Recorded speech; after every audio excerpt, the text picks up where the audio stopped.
Okay, so first of all, I apologize to everyone. We really should be doing this down at the beach in Ancherelli, but the logistics were beyond our capabilities for the moment, so you're stuck inside for the afternoon when you might wish to be elsewhere.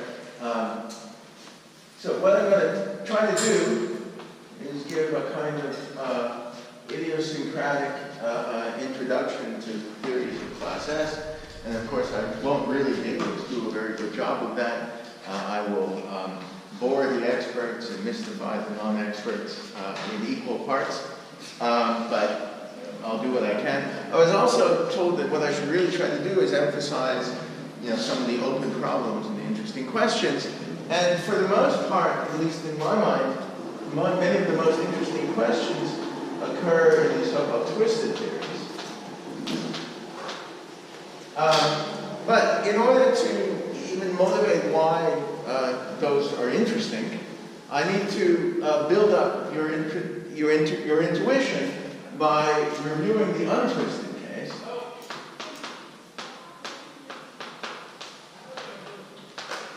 So that you have some idea of what to expect, and then after the coffee break, we'll be surprised by finding that our expectations are not fulfilled in the twisted case. So the first half of the talk, or whatever, is devoted to building up, your intuition, which will then be destroyed in the second half. So that's the plan.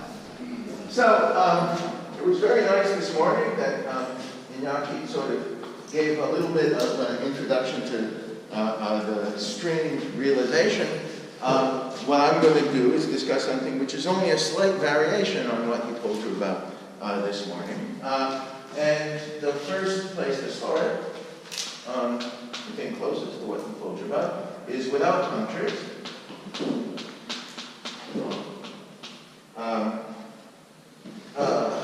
Which are real codimension to defect operators.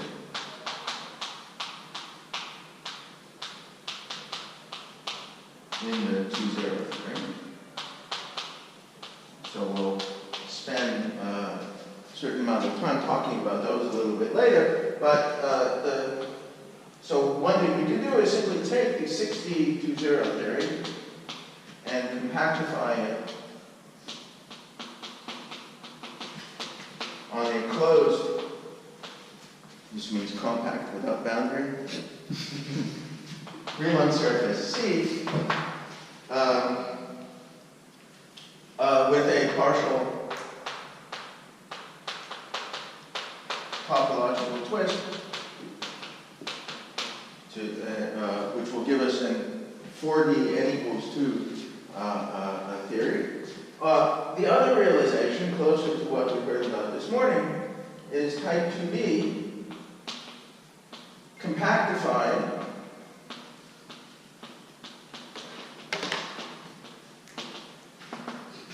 on the following space. It's a non-compact Calabi-Yau, so to say compactified is a little bit funny.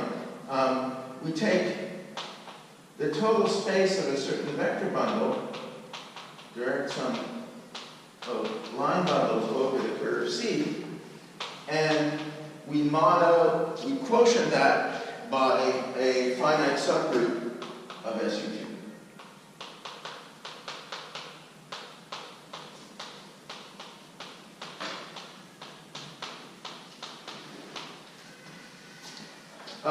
So in the morning, C was the torus, and we took the trivial bundle over the torus. Now C is any closed Riemann surface, and it's the vector bundle is the direct sum square roots of the canonical bundle. Okay.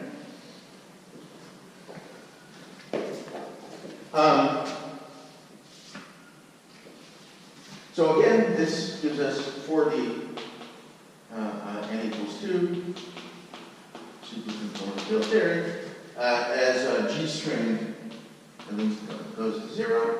And for gamma being Zn, this theory is Malvasian and Nunez.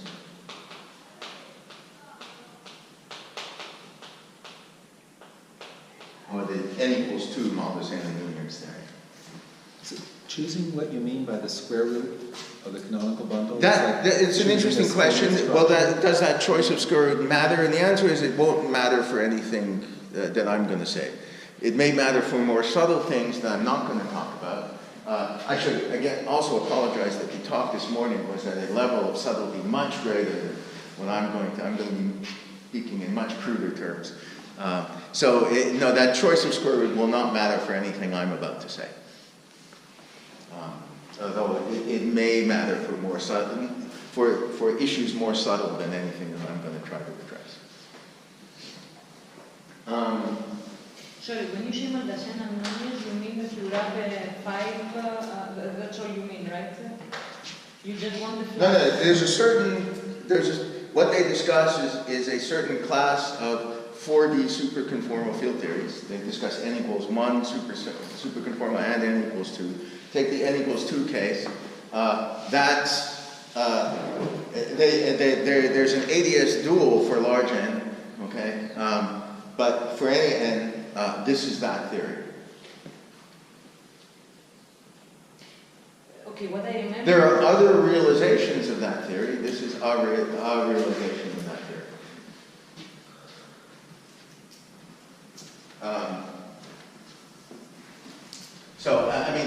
The advantage of this realization over the other possible realizations that we can do A, D, and E in parallel. And also we can discuss in a very nice way the twisted theories, which will be the subject of the latter half of the talk. So, one of the things which a different introduction to this subject might spend all of its time focused on is discussing the Coulomb branch of these theories. And this is before the Coulomb branch, to be specific. And this is the deformation space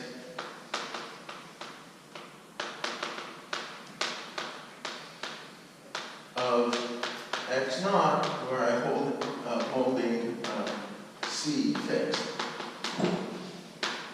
So we did this earlier in the week.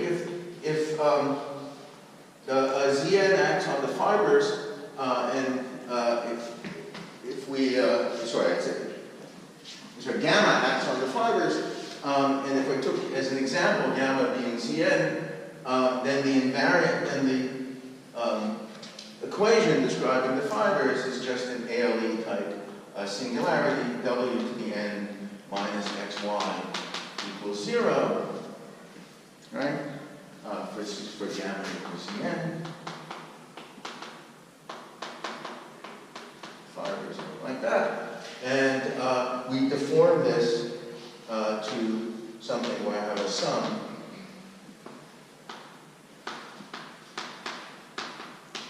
with coefficients that depend on where I am on C.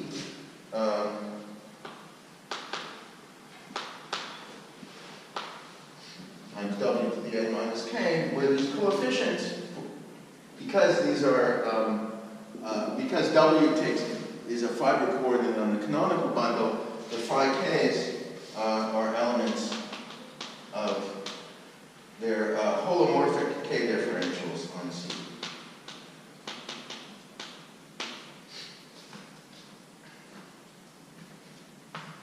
And so the Coulomb branch is just, we'll give it a name, we'll call it U, and it's, losing my place here, it's the direct sum on K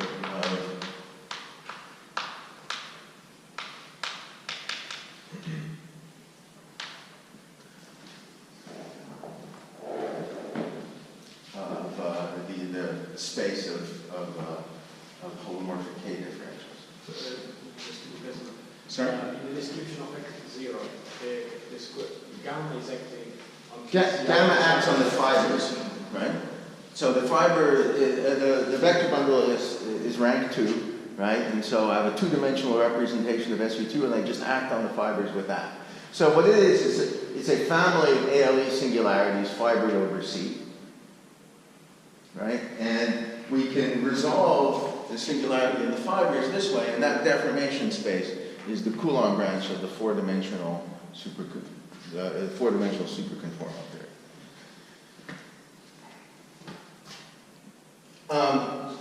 So we can we can introduce sort of generalizations of this story. One is to twist, because a n minus 1 dn and d6 have Z2 outer automorphisms. And so when we go around some cycle on C, we could sort of twist by that. And what we do, what that amounts to in this type 2D language is to replace the canonical bundle by a line bundle L with whose square is equal to the square of the canonical bundle. And then the phi k's are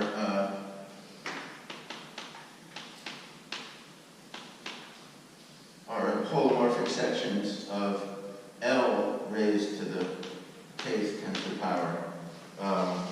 And for k odd, that means these are twisted differentials. Twisted k differentials rather than ordinary k differentials. The twist is you pick certain cycles of Right, so how are these L's classified, right? These L's are essentially classified by giving an element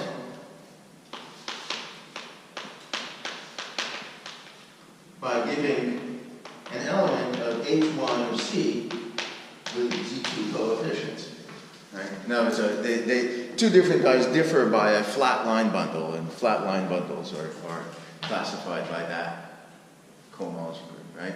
So I tell you, for every cycle on C, I tell you whether or not I have a Z2 twist around that cycle. Right? But it includes then, the twist includes a specific choice of this. Well, cycle, so far I'm working with so far I'm working with a fixed curve C, and I'm not allowing you to change it, right? And so now I'm working with a pair consisting of a fixed curve C and a class in H1 with Z2 coefficients on that C, right?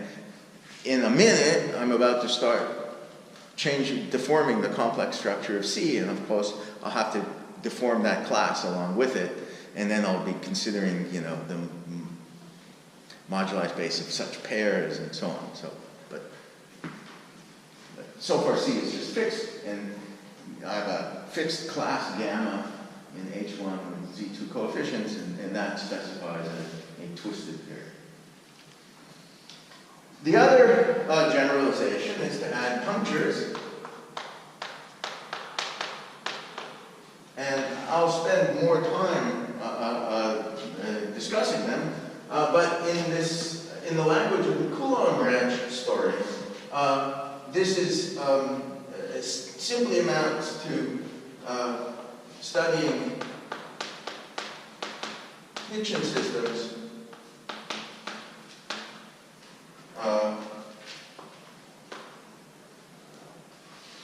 on C being replaced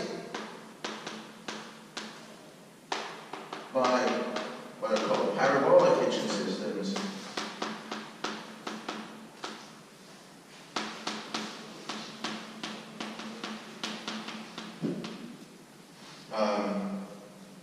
Where we allow the Higgs field, which is a section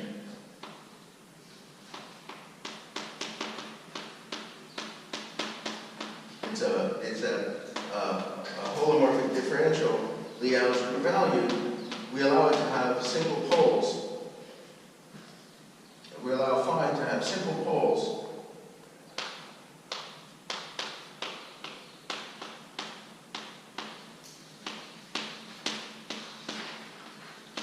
At points on C with nilpotent residues.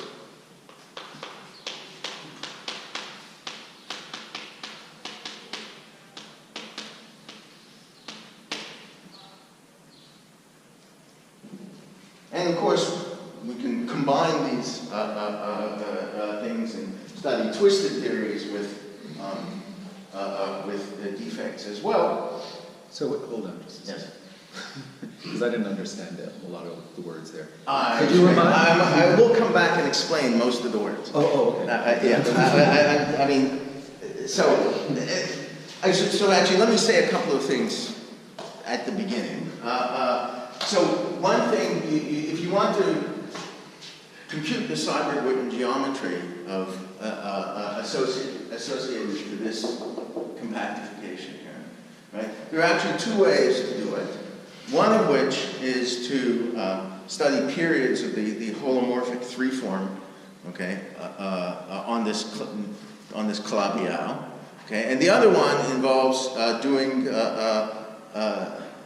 studying the periods of the Seiberg-Witten differential on a certain cover of this C, a branch cover of this curve C, and there's a famous, well, it's not famous, but there's a theorem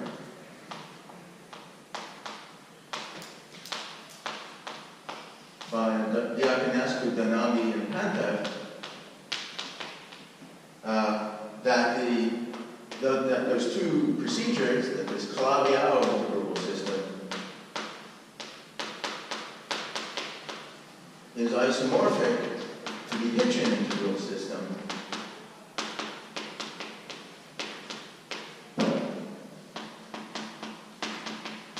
for the pair C.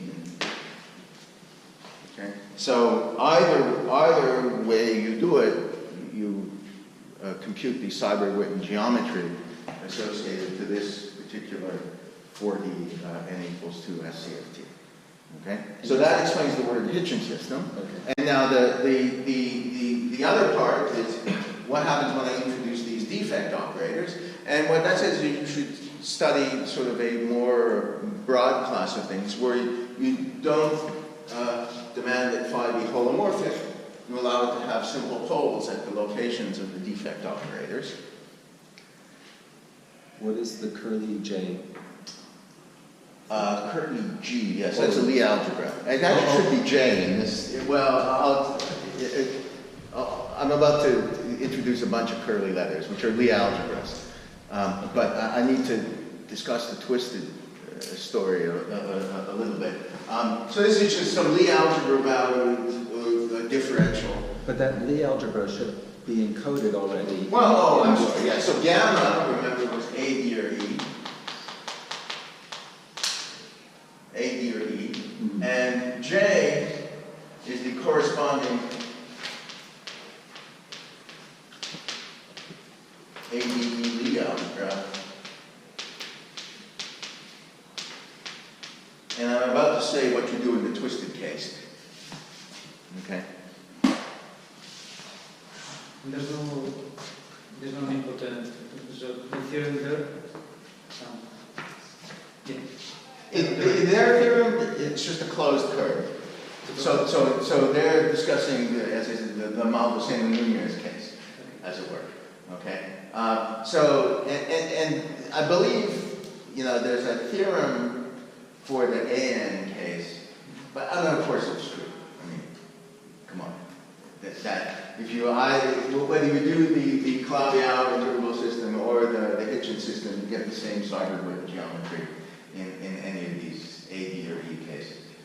I'm wondering because sometimes you can have deformations of the field theory on the brain that don't deform the spectrum or deform the brain. I'm thinking of T-brains. Well, we'll see as we go on, but that's probably the best thing. So, Of course, the final generalization is to allow both twistings and punctures, and in particular, that will introduce the possibility of having cycles on your punctured curve, right? Where when you circle a puncture, you come back to yourself with a twist, right? And so there'll be twisted punctures. And so let me draw a little table. Can people actually see over here? Because I want to put the table over here so I don't erase it. So J, as I said, was A, B, or E. And since, well, one of the open questions is AN for N even. I don't really understand that theory much at all. But let me put the other cases, which have a Z2 automorphism. I'll write these symbols and then I'll explain what they mean. The Langland's dual of G plus is Cn Bn minus 1 and F4, and G plus will be Bn Cn minus 1 and F4. And when we have twisted punctures, we do the following thing. We let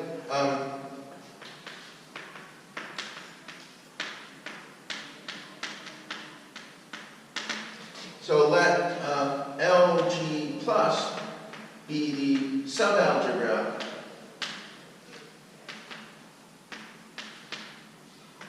of J, which is invariant under the outer automorphism. So in other words, I can decompose J as being L G plus, direct sum L G minus, just as a vector space. And so where G plus is the invariant, the Z2 invariant subalgebra. And G plus is its Langland's dual. So just to go through this, for instance, for SO2n, the invariant subalgebra is SO2n minus 1, and its Langland's dual is SPn minus 1. Right? For E6, the invariant subalgebra is F4, and its Langland's dual is again F4. Okay? And what's the problem with A even? Many puzzling things, features of the theory. I could just state that as the open problem, we could all go home now. Well, I'd like to tell you about things which I understand better that I still find puzzling, as opposed to things that I understand very little about, and hence, can't get you as motivated. Well, I'm not sure whether I can get you motivated, but let's proceed anyway. So let me tell you about how the Higgs field is supposed to behave in this twisted case. So in the twisted case, the Higgs field should have a simple pole plus something which has a square root plus dot dot dot, where x is in LG plus, y is in LG minus, and x is no token. And y can be any element of LG minus. So the point is, when I circle the puncture, right, I have to come back to myself. So if the coefficient of the pole must be invariant under the outer automorphism, the coefficient of the square, this has a square root branch cut, so the square root changes sign when I circle the thing. So the coefficient has to be anti-invariant under the twist. So it's in LG minus. Okay? So this is some the kind of Hitchin systems that we're supposed to study in the twisted case.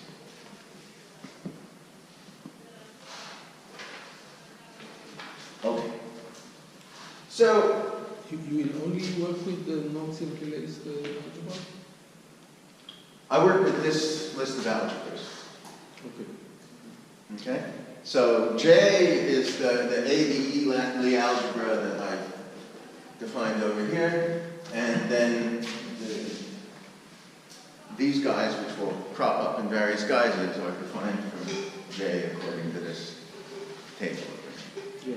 Okay? So this is the set of algebras of Slobod. It's the set of algebras. Slobod. Swobod. Okay. Right. First one, Right. Swobod. Oh. So, I think one of the themes that I want to emphasize in this story is that we should allow now the complex structure of C and the locations of the punctures to vary.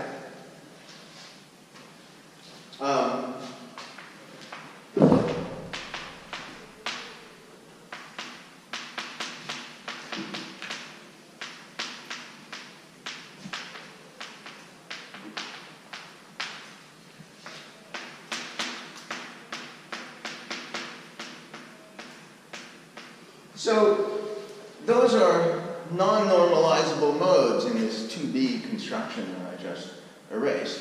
And so rather than being, fields that can have expectation values in the four-dimensional theory, these are coupling constants in the four-dimensional theory. And in fact, they're exactly marginal coupling constants.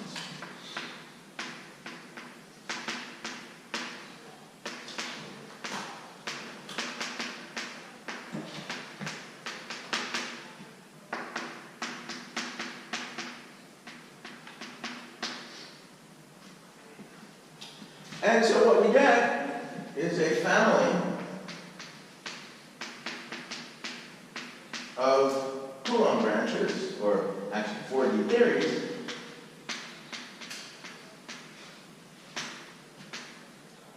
fibered over the moduli space of genus G curves with n punctures if C has genus G.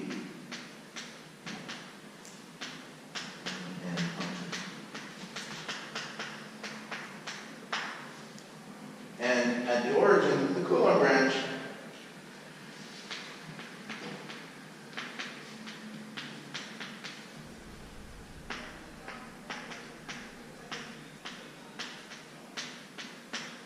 we have an SCFT, n equals 2 SCFT, whose conformal manifold, well, in the untwisted case,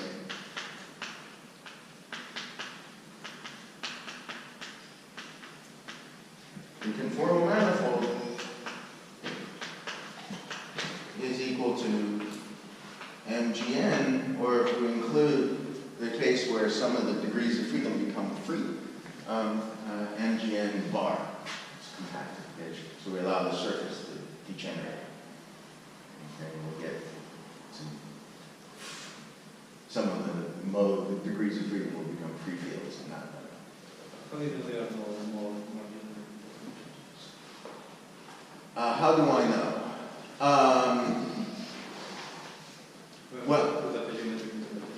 Well, it's really just a geometric interpretation, and what you'll see actually is that in the twisted case, that's false.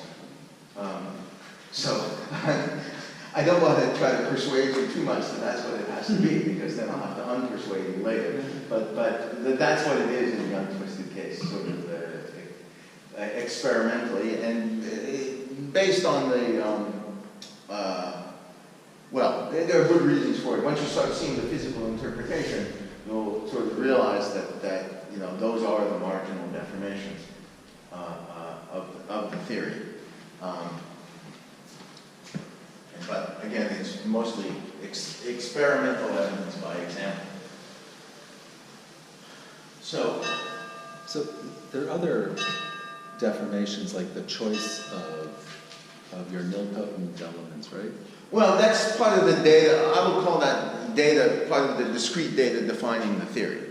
Oh, that's discrete? Well, I will only care about the nilpotent element up to conjugacy. And so it'll be a choice of nilpotent orbit, and a discrete set of nilpotent orbits. So I'll, pick a collection of discrete data to specify to label the punctures. Okay, so, and that data won't vary as I vary the complex structure.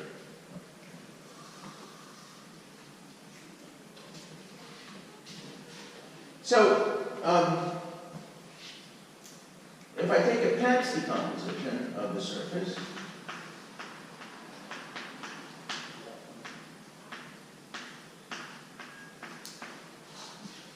then what I get is a presentation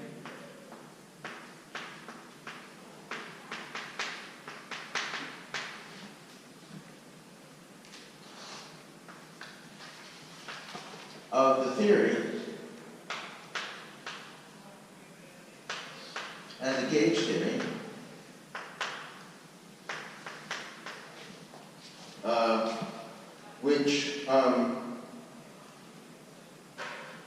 where the gauge root is semi-simple and has 3g minus 3 plus n simple factors.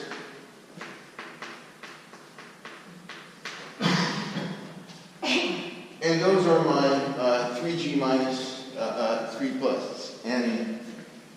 The complex gauge couplings are my 3g minus 3 plus n exactly marginal deformations.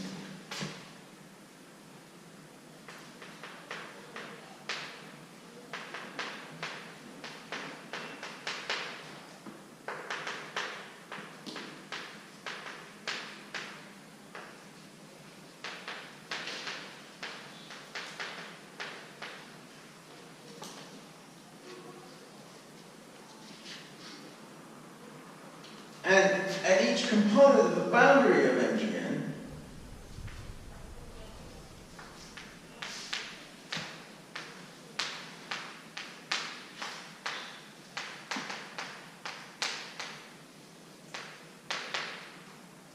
one gauge coupling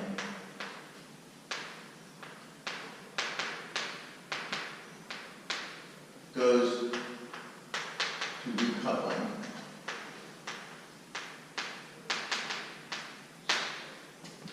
The surface degenerates into a long thin tube, let's say, and the gauge coupling associated to that long thin tube becomes weak.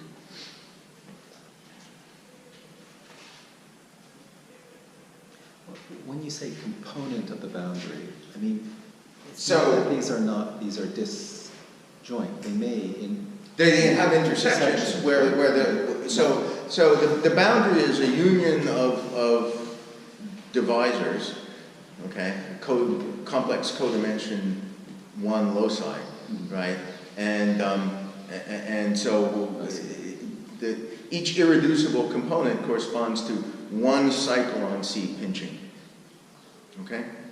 This is the so-called the Deligne-Mumford compactification of the moduli space. That is what we're working with physically. So let me draw some pictures. So for instance, if I look at the genus 2 surface with no punctures, I can do a Pantz decomposition, for instance, that looks like this. And so there are 3 cycles, 3g minus 3g being equal to 3. And shrinking any one of them gives me a gauge coupling that becomes weak. But there are other ways to decompose this surface into pairs of Pantz. So I could take the same surface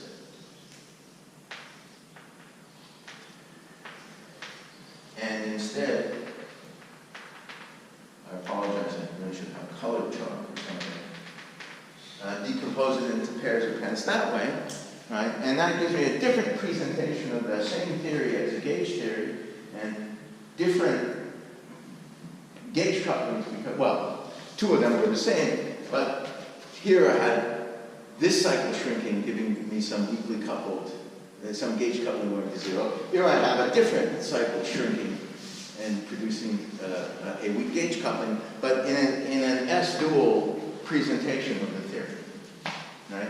So there's this, we now have, duality is the wrong word. There are many different Banach decompositions of some surface, and each one gives me a presentation of the same theory as a gauge theory, but a different gauge theory.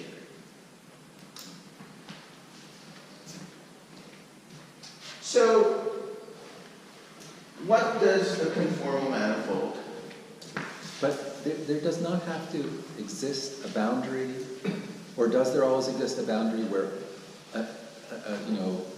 where there's an intersection of all of the components? In other words, well, so there is a point where I take 3G minus 3 plus n non-intersecting cycles and shrink all of them. That's the mutual intersection of 3G minus 3 plus n boundary divisors down to a point. Right? So if I shrink all three of these, I get to a point. If I shrink all three of these, I get to a different point on the triple intersection of the boundary with itself. Okay? So those are different descriptions where I have 3 weak gauge couplings, but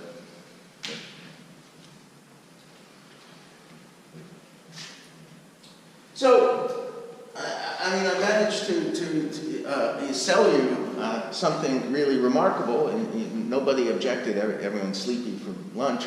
That the conformal manifold really is MGN, and that theories which have very different values for their complex gauge couplings are actually isomorphic. That's a rather remarkable statement. The statement, so let me just say it, the statement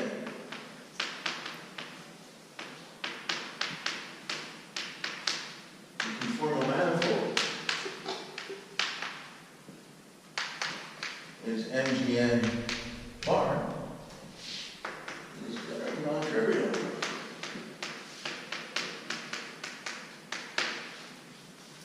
So, a priori, if I were just a peasant, I would say that the tau i's, the complex gauge couplings, lie in the upper half plane. Or maybe, since theta is an angle, would say that they lie in the upper half plane mod z. Or for me, tau goes to tau plus 2 is the transformation that implements the fact that theta is an angle. Okay?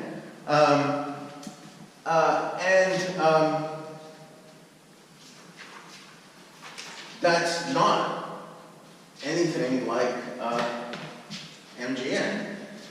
Even in the simplest of cases. But in the simplest of cases, it's actually a quotient. So let me explain that. For the simple gauge group,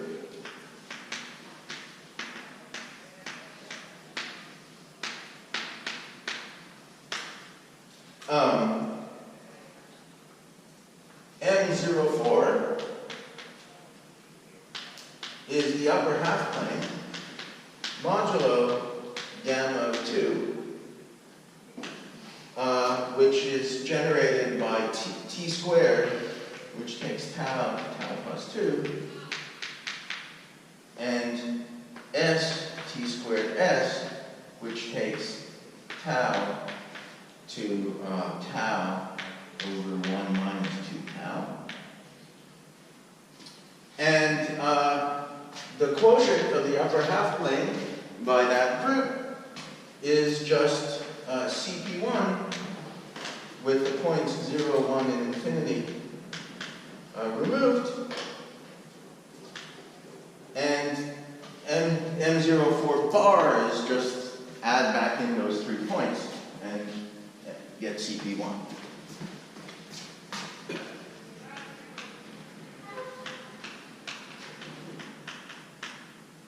So let me give you the detailed map because that will be useful later. The map is tau goes to f of tau, which is a ratio of fourth powers of theta functions.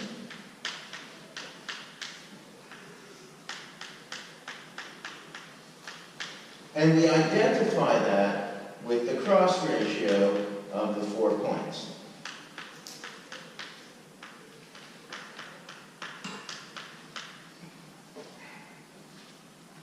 Okay? So that's how this mapping works.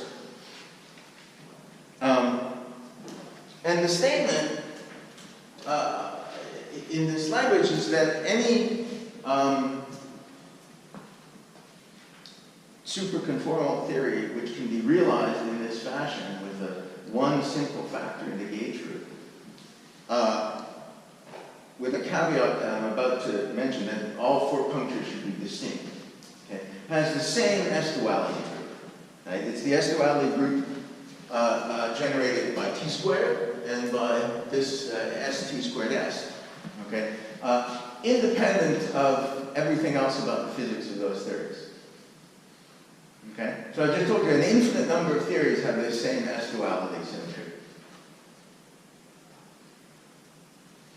Okay? That's what I said to you before, but you didn't realize what I told you. Now I'm telling you that that's what I told you before. Right? So you said something about it in general not being a quotient. Oh, I'm about to go on to it. So M04 is a quotient of what you thought by some group action. And now we'll study M05 and see what we get. Okay? So, why genus 0? Well, one nice thing about genus 0 is that it's a very tame thing. So the general story is for semi-simple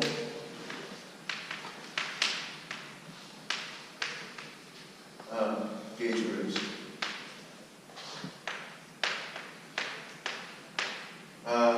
The conformal manifold is not the quotient.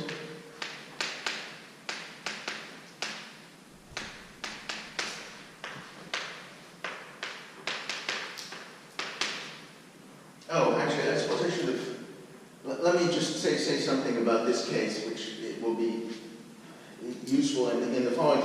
If some of the punctures are identical, let's say 2 of them are identical, then of course exchanging them gives me isomorphic physics, and so I should mod out by a slightly larger group.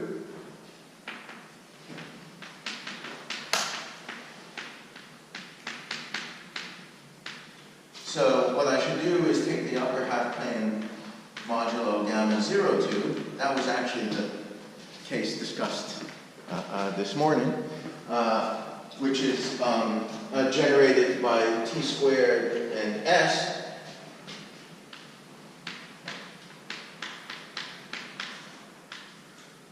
And if 3 punctures are identical, I should mod out by the full PSL2Z.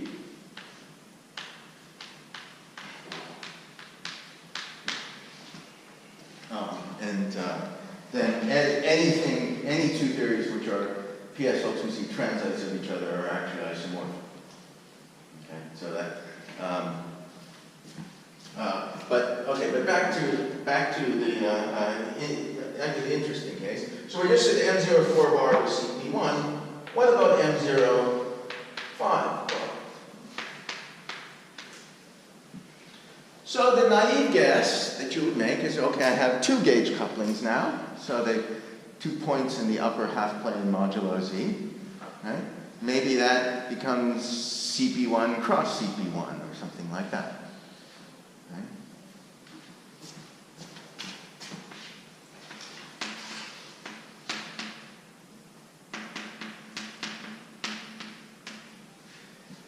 Well, that's a naive guess, but in fact, what it is CP1 cross CP1 blown up at 3 points.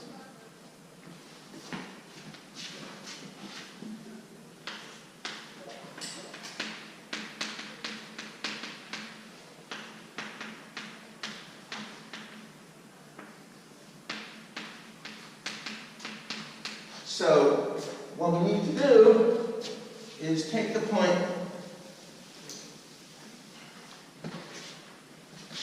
f of tau 1 equals 0, f of tau 2 equals infinity, f of tau 1 equals infinity, f of tau 2 equals 0, and f of tau 1 equals f of tau 2 equals 1.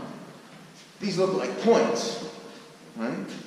But in fact, there's a whole CP1 worth of inequivalent theories lying over each of these points. So I have to blow up those 3 points to get the actual conformal manifold, which is now, anybody, it's the wrong audience to ask, but anyone want to hazard a guess what that is? Del Pezzo 4. Okay, it is the right audience. It's the Del Pezzo 4 manifold.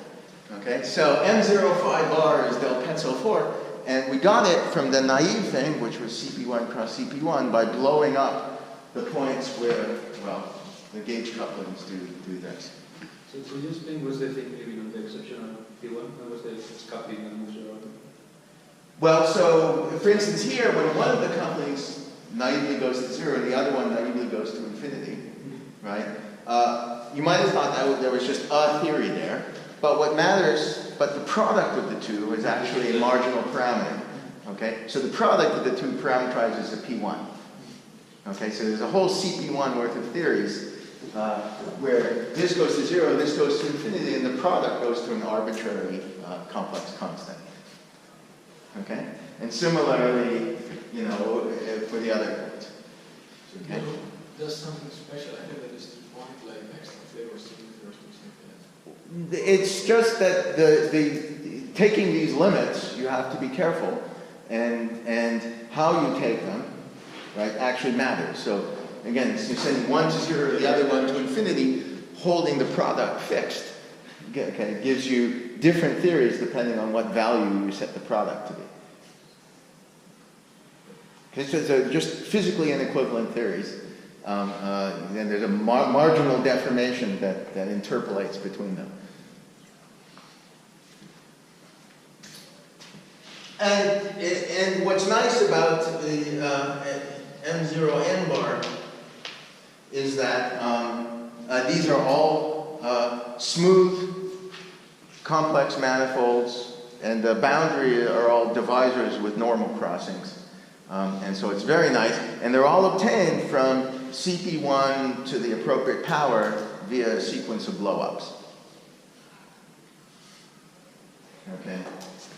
So this is some blown-up version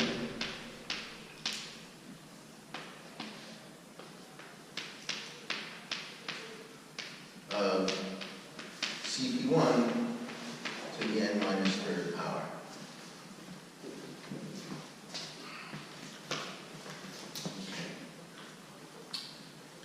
So the statement that these aren't a quotient just means I took the quotient of the space that you parameterize by these naively by these tau i's. But it's just telling you that you've just chosen bad variables. That's right. I mean, they're good most places, but there are places where those variables are bad, and there's a whole sort of, you know, family of theories lying over what you thought were points. Right. But it's kind of trivial, but you could always Everything I say is kind of trivial. No, I mean, no, I wasn't saying that's trivial, because what I'm about to say is trivial, but you can always just take the universal cover of any of these moduli spaces. This is simply connected. I don't know what the universal cover. CP1 is simply connected, Del Pezzo 4 is simply connected. No, I mean, it's really... You can take pi1 of those spaces in the orbifold sense, and that would be your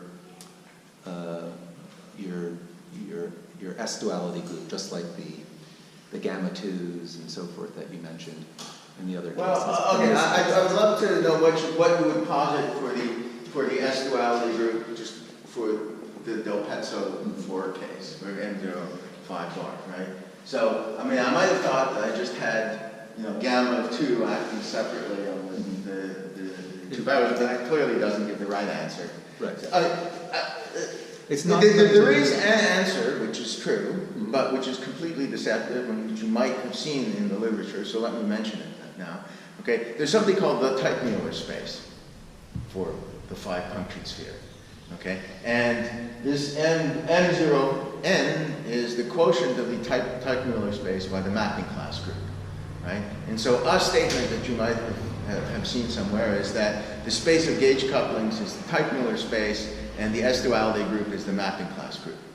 That seems to me to make no sense. The Teichmuller space is contractible. It's got the topology of a ball.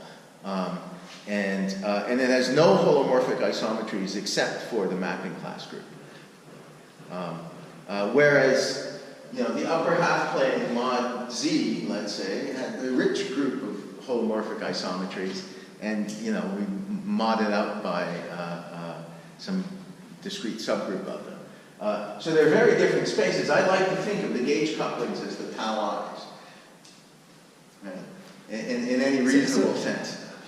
If you forget about that you're getting it from quotienting of the upper half plane, you could just... Well, then there's an answer. It's the Teichmuller space, quotiented by the mapping class group, right? Okay, but the relation between points in Teichmuller space and gauge couplings is pretty obscure, I would claim. I just want to say that there's a geometric... M04 bar is CP1, but it has 3 marked points, right? And one of them is a place where the dualities act by a Z2 identification, one by a Z3 identification, and one by no identification. And so now you take the pi1 of that guy in the orbifold sense, so you put a generator for each squaring and cubing, and you get the S-duality group as a result. That has nothing to do with the embedded... M04 is absolutely a quotient. We're all agreed. Okay. I'm just saying... I don't know what this is... I mean, okay. You have to decide what your starting place is, but if your starting place is copies of the upper half plane or something like that... No, I gave you a description that had nothing to do with the upper half plane. It had to do with the geometry and the action of the identifications on M04 bar, and I think it can be applied to any. Actually, I disagree even about your points of order, whatever, because you're talking about the J line, which is not this. Okay. Yeah, we can discuss later, but I mean, I don't think that's well. Okay.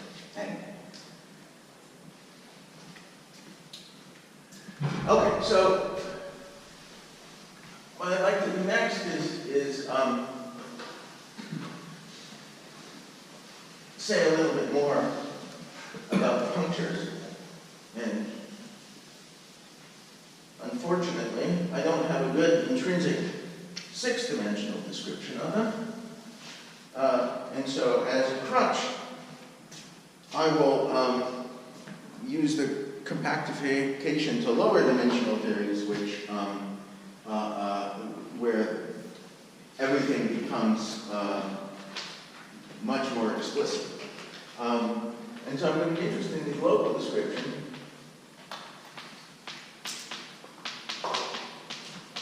of the punctures.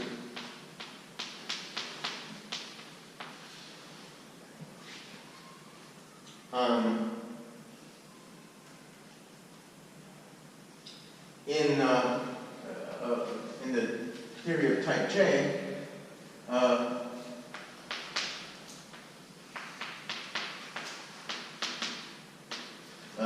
compactified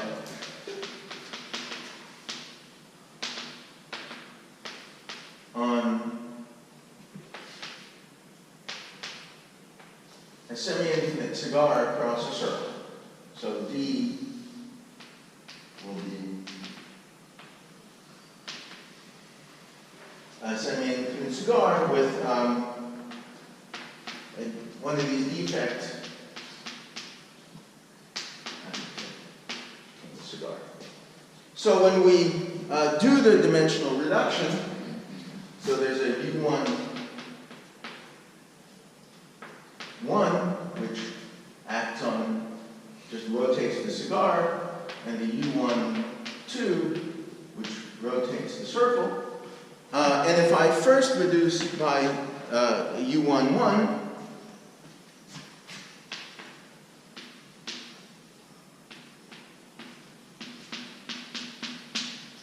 what we get is 5D super Yang Mills, n equals 2 supersymmetric super Yang Mills, with gauge group J, and don't ask me about the global form, please. On a half space.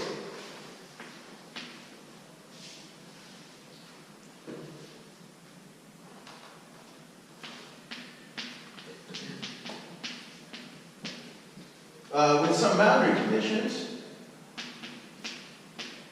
which were actually worked out by Otto and Witten.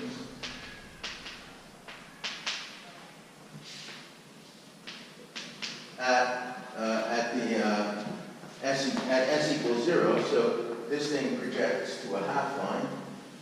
This cigar projects to a half line, and s is the coordinate parameterizing the half line. And what those boundary conditions look like are phi I looks like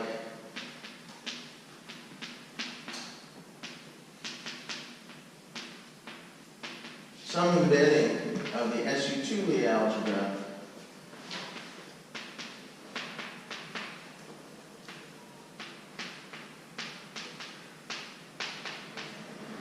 into, well, now I'm, if I do the twisted case in parallel, it's into G plus, the Langland's dual invariant subalgebra. And phi 4 and phi 5 equals 0.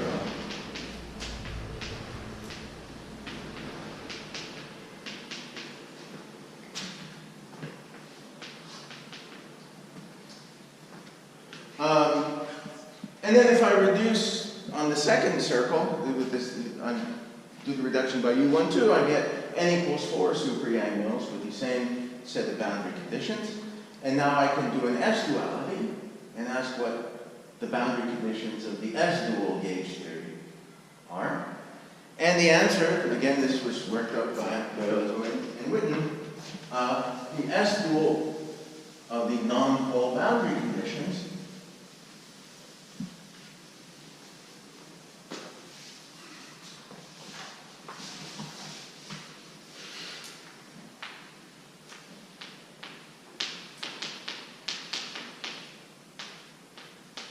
Can I ask a question? Yeah. When you write this rho Ti, it means that if this is in some fancy decomposition, that's why you put... No. So the tau i's are just the Pauli matrices, right? Okay. So rho is an embedding of SU2 into the Lie algebra, and so I pick a particular embedding up to conjugacy, because the conjugation doesn't really change the physics any, that's just the gauge transformation. So up to conjugacy, it's specified by embedding of the SU2 into J or G plus, depending on whether I have a twist around this circle. So the S dual of these boundary conditions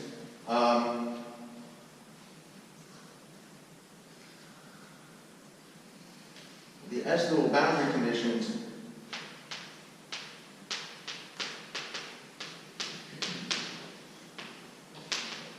are the Langland's dual gauge theory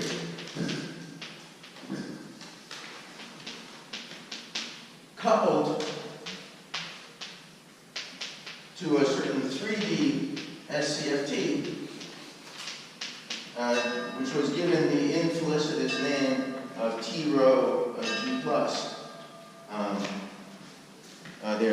Is it okay if I take like another minute or two? I mean, it's coffee Yeah. That's a, But- you don't have to stop in the middle of a sentence. Yeah, I'm sort of in the middle of a sentence here. So if we flatten out the, after doing this S duality, we flatten out the cigar to the plane, right? What I have is a T row of G theory sitting at the origin in the plane here, and this induces a pole in the five-dimensional, for the five-dimensional super Yang-Mills adjoint scalar fields. Phi 4 plus I phi 5 has a pole rho tilde of tau plus over z plus dot dot dot, and phi 1, 2, and 3 at z equals 0 are 0, and rho tilde is an embedding of SU2 into the Langland's dual Lie algebra, or its invariant part. And in principle, rho tilde is determined from rho. So now I have two different embeddings, one into LG plus and one into G plus. And it's the same defect, I'm just looking at it with different pairs of glasses. So rho tilde is determined from rho, and what exactly that map is I guess, something that I will have to tell you about after the coffee break. Okay, so let's stop there and I'll tell you about what that map is like. Last hour we had these two embeddings of SU2, one in G plus, which we call rho, the other one rho, which was the sort of determined by the non-pole boundary condition, and the other one rho tilde, which determined this Hitchin pole, an embedding of SU2 into LG plus, the Langland's dual. I'll remind you those guys of the things listed here. And we want to know what the relation is, and this involves a little bit of technology. There's a Spaltenstein-Barbash-Vogen map from the set of nilpotent orbits in Lie algebra G to the set of nilpotent orbits in its Langland's dual, which satisfies the property that dq is p. And there's something that was important in Ami Hanani's talk, namely that there's a partial ordering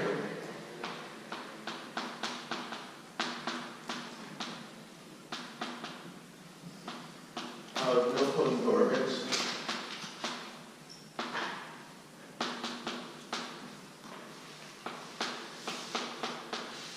given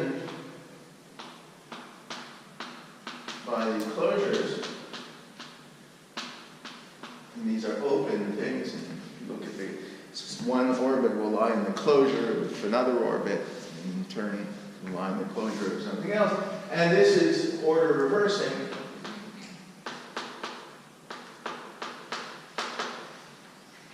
And more or less, that's what the map from rho to rho tilde is. Rho tilde is more or less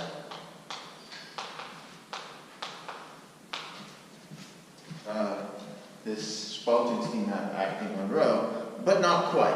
And the not quite is worth explaining. So you're specializing to special optics? Well, that's indeed the problem. The image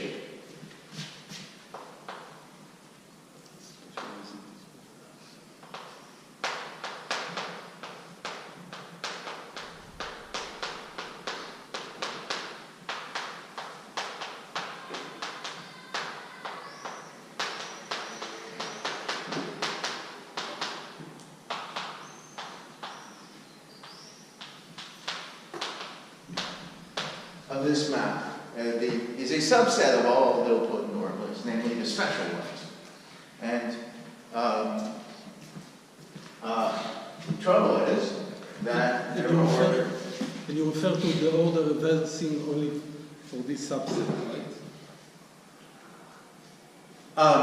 Well, if I look at the image of two orbits, if one is sort of higher up in this ordering than the other, then their images are reversed.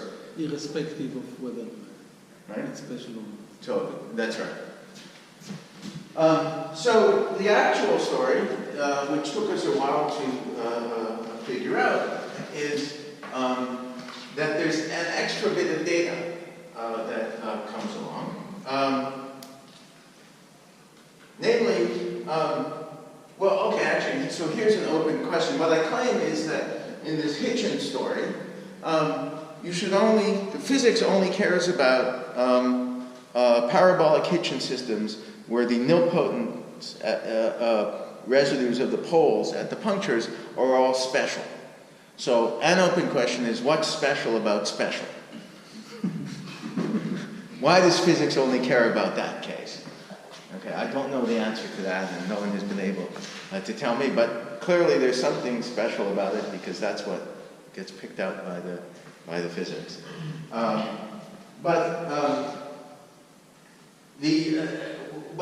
What turned out to be the case, and I think maybe I'll skip some of the details, is that there's an extra piece of data that comes along on the Hitchin side that makes up for the fact that there are many non-orbits that map to the same Hitchin orbit. So let's say I have, so the typical case, so our map consists of a pair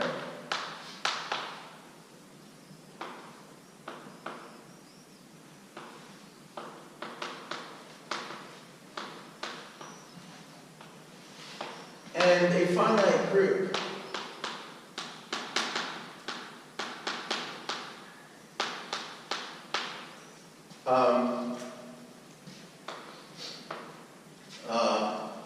which we call the Somers-Achar group because it was discovered or written down by, for completely independent reasons a decade earlier by a pair of representation theorists. But it turns out to be just a group that we need.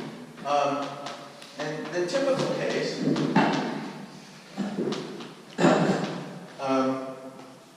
is something like Z2. So what we'll have is two different orbits.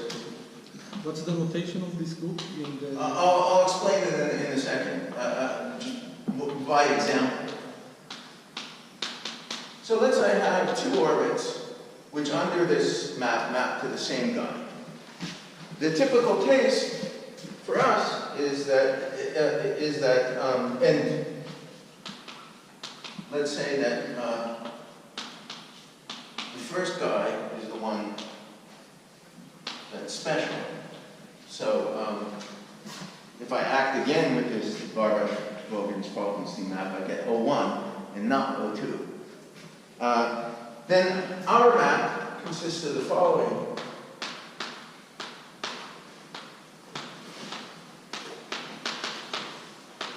It consists of the O2 gets mapped to the pair O, Z2, and O1 gets mapped to the pair O, the trivial group. Is it rho octave? Sorry? Rho octave?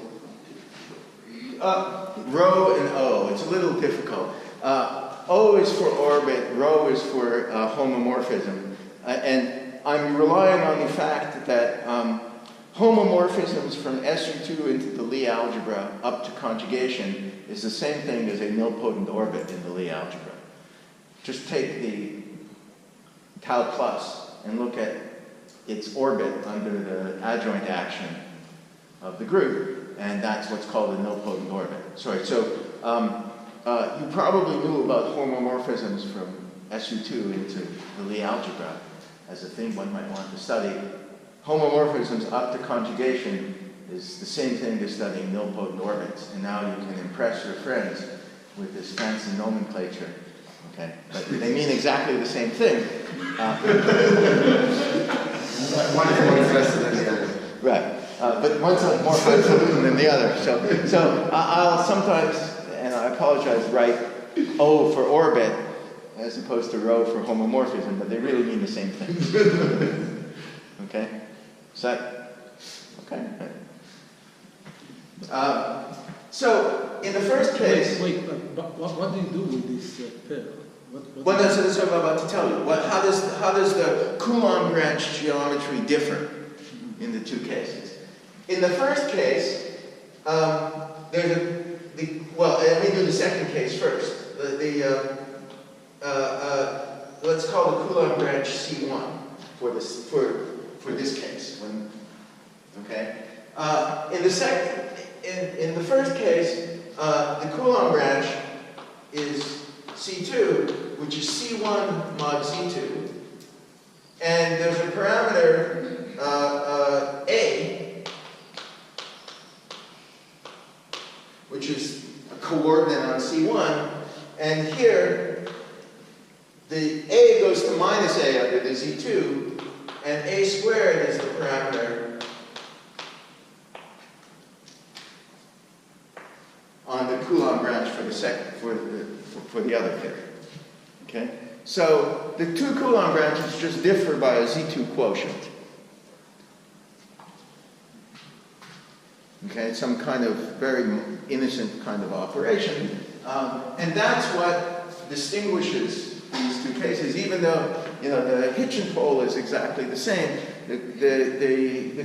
When you actually construct the Coulomb branch, you have to choose whether or not to mod out by Z2, in which takes this parameter A to minus A. Okay? And what happens if it's not Z2? Well, indeed, in the classical groups, you only get at worst Z2. But for the exceptional groups, this Somers-Acha group is can be some subgroup of a permutation group, S3, S4, or S5. And S5? S5, yeah, you can even get S5. Like E8, for instance.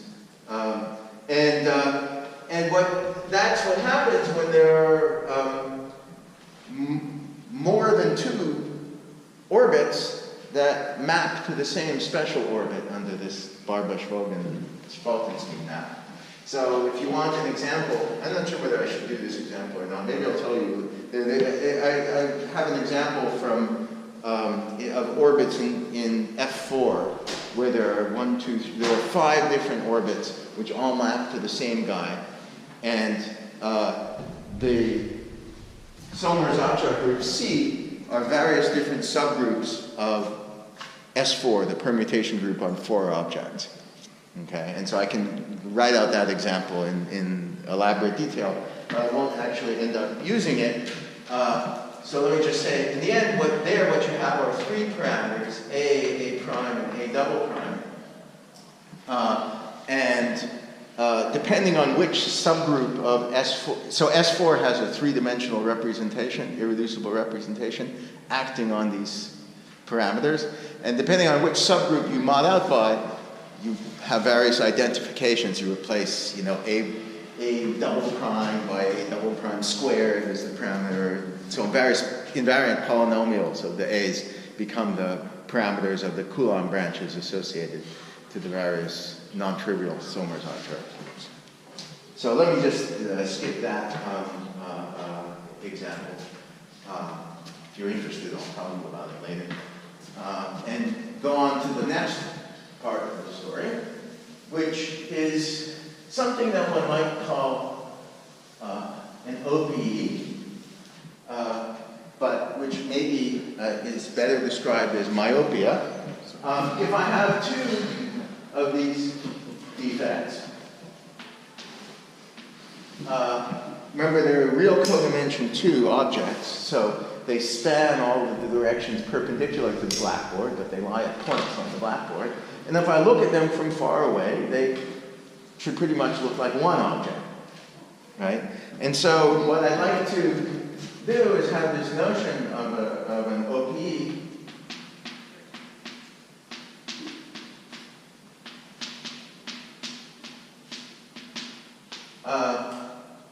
replace this pair of defects by a single defect, which I can label by a triple consisting of a third nilpotent orbit,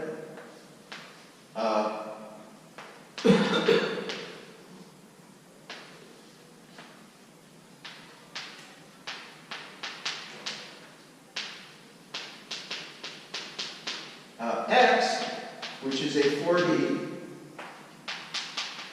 n equals 2 superconformal field theory, and H is a gauging of a diagonal subgroup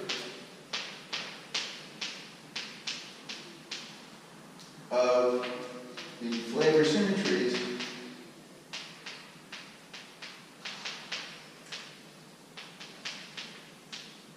of O3 and X. And the idea is that this dynamical gauging comes along with a gauge coupling, which is exactly marginal,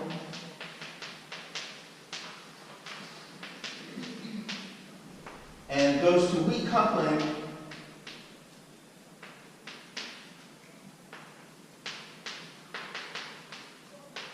as O1 and O2 coincide.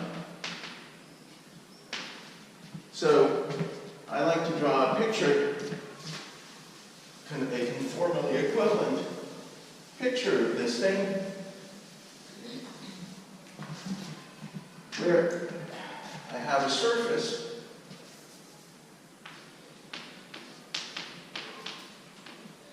C on which these guys are inserted, and in the limit that they approach each other, this is my surface C, this is O1 and O2. They bubble off a sphere, and I can replace this by some picture that looks like this.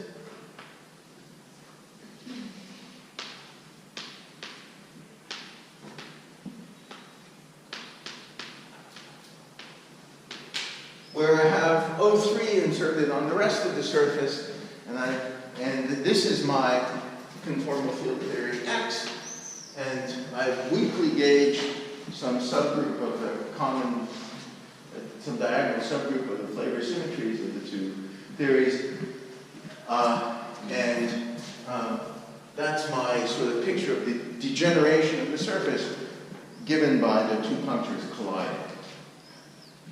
Did you tell us how to read off the flavor symmetry for a given?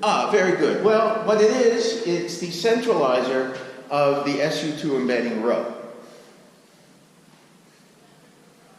Right, so rho, I mean, I had the embedding of rho in the Lie algebra. It has some centralizer, and that's the flavor symmetry.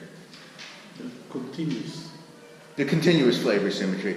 Don't ask me about what its global form is or what discrete parts there are. As I said, I'm working at a very crude level and will continue to do so, no matter how hard you press.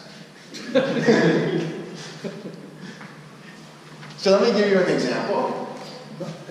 One question, can it be that the Somers-Char group is a product of several Z2s? Oh yeah. In fact, the example that I didn't tell you about, the case where you get Z2 cross Z2, it's some subgroup of the It's an orthogonal group? no, it's always a finite group. Yeah, but the orbit belongs to an orthogonal group? No, the orbit, no. I mean, What is it? sorry, you want me to give you the example where Yeah, sure.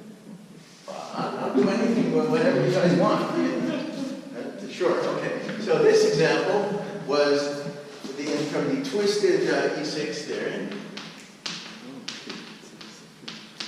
So these are orbits in F4.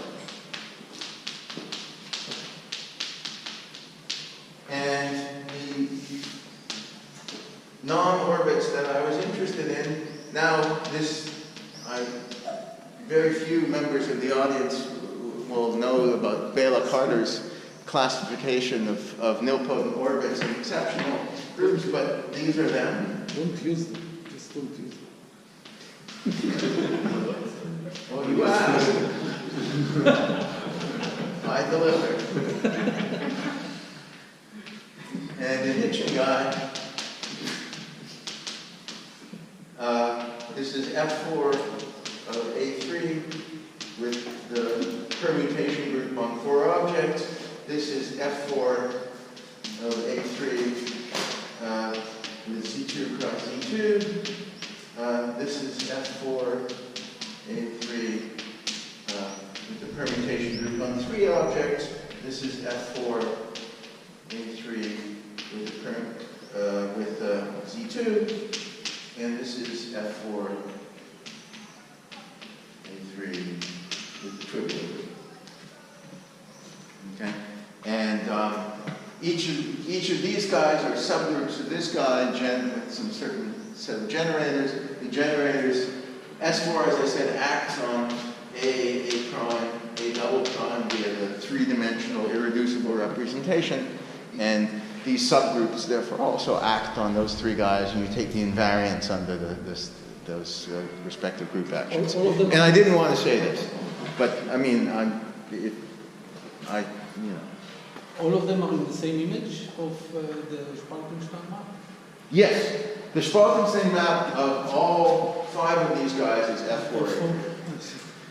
Okay, and so the things differ, the Hitchin side differ by taking various finite quotients of the Coulomb branch of this guy. So it's a non-trivial story. Back to the example that I was about to give. So my example is from the D4 theory.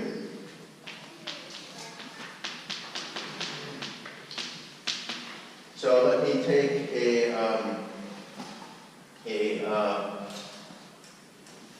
draw differently. So I realized that I probably should say a little bit more about nilpotent orbits than I'm going to say. I should probably say a lot more. But in the classical group, in the classical Lie algebras, the story is very simple. Almost all you need to say is how the fundamental representation decomposes under SU2, and you specify the embedding. That's not completely true, but that's almost true. The only exception is in SO2n for n even, and I'll explain about that in a second.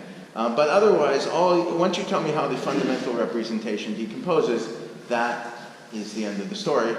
And D4 or SO8, the fundamental representation is 8-dimensional, and so I just give you a partition of 8, okay, which tells you how that fundamental representation decomposes. So 5.3 says that the 8-dimensional vector representation of SO8 decomposes as a 5-dimensional plus a 3-dimensional representation of SU2. Good? Good. Okay. So that's a nilpotent orbit. Actually, I was going to do a simpler. Maybe I should do a simpler example first. Let me do a simpler example first before I do the D4 example. The reason why I wanted to do the simpler example was that it was discovered by Philip and collaborators in a slightly different language. I'm sure it was a different language. Because I have no idea where it is. No. This is absolutely your work. Instead, this is absolutely his work. I take no credit whatsoever for this. So we were looking at SU3, right?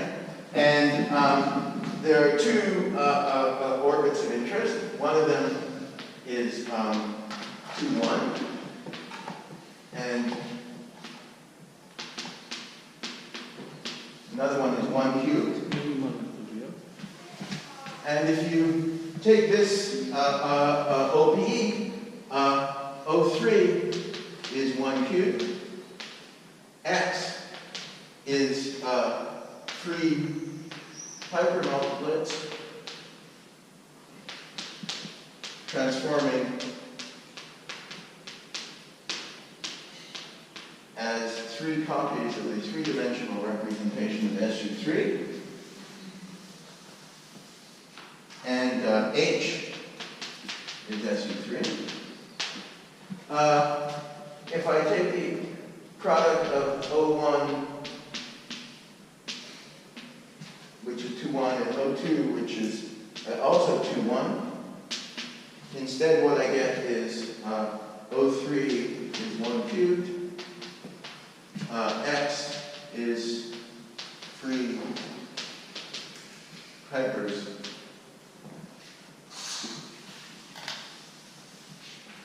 transforming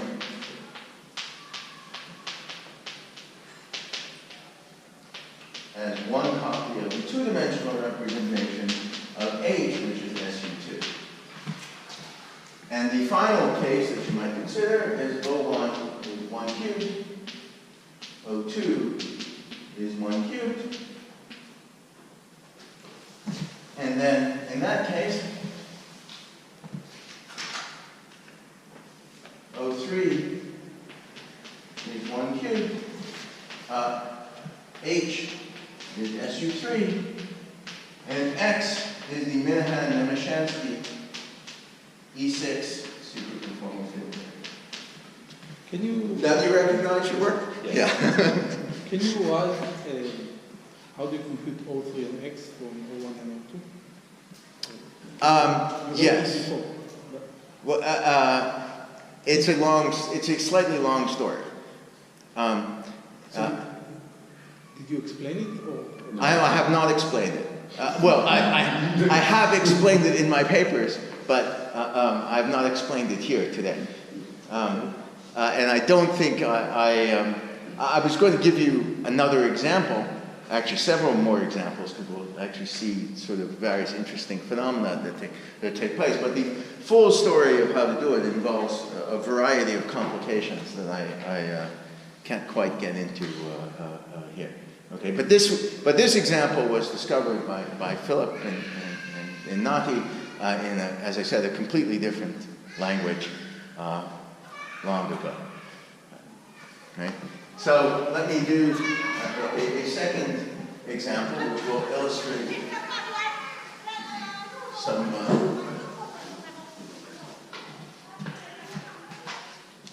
other features. Yes. So how can you translate maybe? Can you translate where is the Julius Cyber dual? I guess you're talking about. Well, so what we're doing, so what they were doing is they were studying the 4-punctured sphere with 2 punctures of this type and 2 punctures of this type. Mm-hmm. And if you take, as we saw in the first hour, we can degenerate the 4-punctured sphere into 3 punctured spheres in 3 different ways. There were 3 boundaries of M04, right? And in each of those boundaries, you have the collision either of one of these guys or one of these guys. And the theory that you get when you degenerate the 4-punctured sphere in that way is this weak gauging of the product of 2 of these 3-punctured spheres, 2 of these X's, I just call them, right? And that's exactly what they did. Those are the 3 right. So I was going to do a similar example, but for the in the D4 theory, which would illustrate 2 copies of the top line for the second line.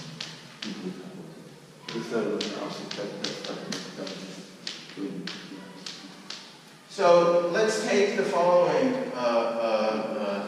things. Let's take 5-3 and 5-3. And then I'm going to actually do an example with an honest about a 4-punctured sphere. So I'll take 3, 1 to the 5th, 2 to the 4th. I'll explain the subscript in a second.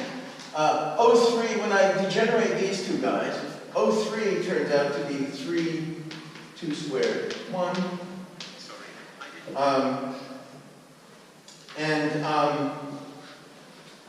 I need a bit of notation, which I already. So,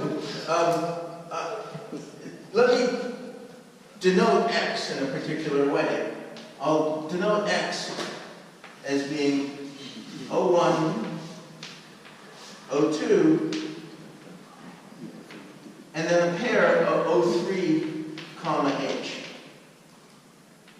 So I'm going to pretend that this is a 3-punctured sphere, where the third puncture has a pair of is labeled by a pair consisting of what it glues onto and the gauge and the weakly coupled gauge group that does the gluing.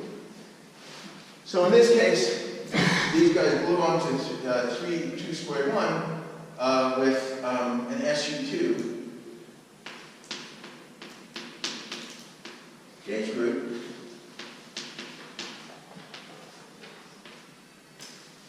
And if it is non-special, what do you do?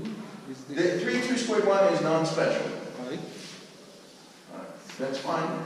I'm labeling these by their You don't non-pole know. defects, and I allow everything for non-pole defects.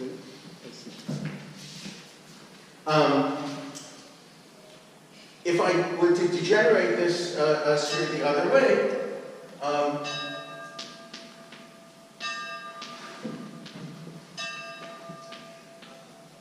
what I actually get is something quite interesting, and this is why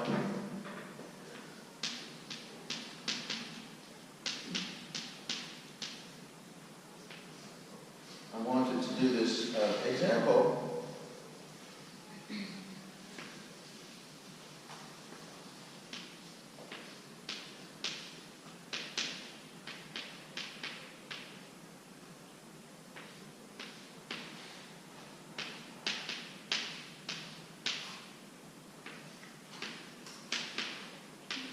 So, the theory X on this side wants to have a 1 to the 8th, O3 is the nilpotent orbit 1 to the 8th, and it wants to gauge a spin 7 subgroup of spin 8. But of course, there are 3 inequivalent embeddings of spin 7 and spin 8, depending on which of the 3 8-dimensional representations decomposes as 7 plus 1. And so I label it with a subscript V to indicate that it's the vector representation that decomposes as 7 plus 1. Over here, these two guys, if I take their OP, what I get is, again, the puncture 1 to the 8th, and I'd like to gauge a spin 7 subgroup of its global symmetry, but not the spin 7 sub V, but the spin 7 sub S. That's to say the 8S decomposes as 1 plus 7. So what is the common subgroup of spin 7 sub V and spin 7 sub S? G2. Thank you. So this is a G2 gauge theory. And in fact, what I've done, I can now tell you what the two X's are on the two sides. This is G2 with 4 copies of the 7-dimensional representation plus 4 singlets. And this is the S-dual of that theory, which I've now not left myself enough space to write. It's an SP5 isolated superconformal field theory plus 4 free hypers, and it's that and a half hypermultiplet in the 2-dimensional representation of SU2 is the S-dual of G2 with 4 flavors. Okay, so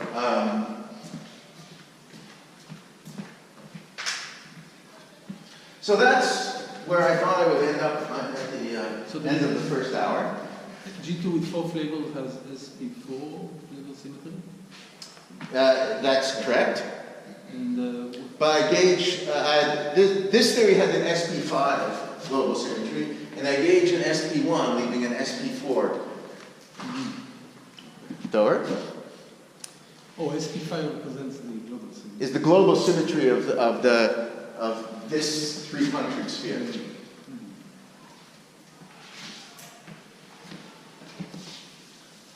Okay, so this and many similar, very beautiful examples shows you, the power of the S-duality of these n=2 theories in the untwisted case. And maybe you've gotten some intuition for how these things work, but I'm now hoping to destroy it. What was the sort of message that you were supposed to get out of this? The idea was that things were parameterized by a conformal manifold, which was MGN,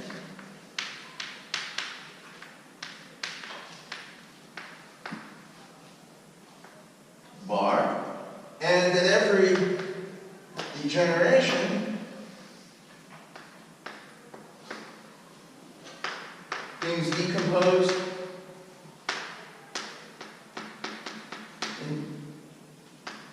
into, when you literally went to the boundary, what you got was SCFT1 cross SCFT2 with dim H free vectors. Right? And that's the way things behave at every boundary of MGN. Right? And what H is and what SCFT1 is and what SCFT2 is, I haven't really told you how to determine those, but that was the picture that you were supposed to have developed. And when you go to when some cycle on the curve pinches off, the theory factorizes into a superconformal field theory associated to the left-hand side, a superconformal field theory associated to the right-hand side, and some free vectors. Right? That's supposed to be the picture.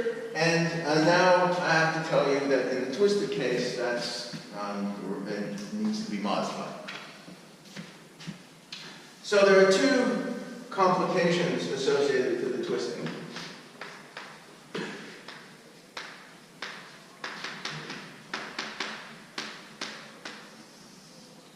The first one is, well, maybe it's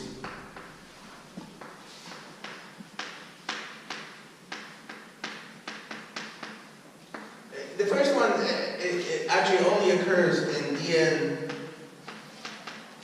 for n even.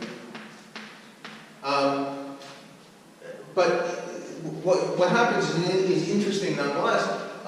It's that the set of nilpotent orbits is non-invariant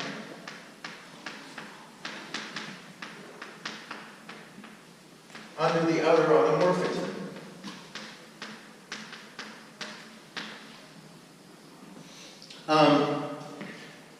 Essentially, what happens is the outer automorphism exchanges the two spinor representations of Dn. And for n even, you can have hypermultiplets. Well, the spinor representation is either real or superreal, or pseudo-real, excuse me. And so you can have hypermultiplets in the spinor, and those are distinct from hypermultiplets in the conjugate spinor. Right? Those are distinct representations. And so you need to distinguish between them. And unfortunately, when you draw that distinction, the outer automorphism doesn't preserve it.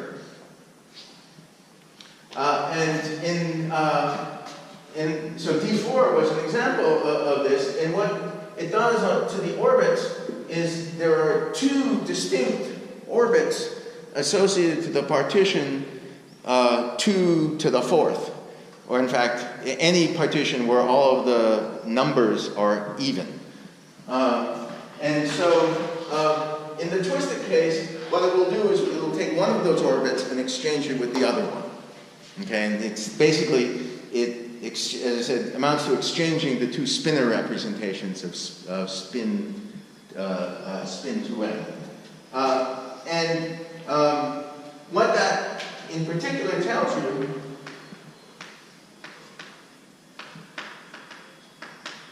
well, so in our paper we denoted these by red and blue, but that doesn't matter. They get exchanged. And in particular, what that tells you is that the same point in MGN give non-isomorphic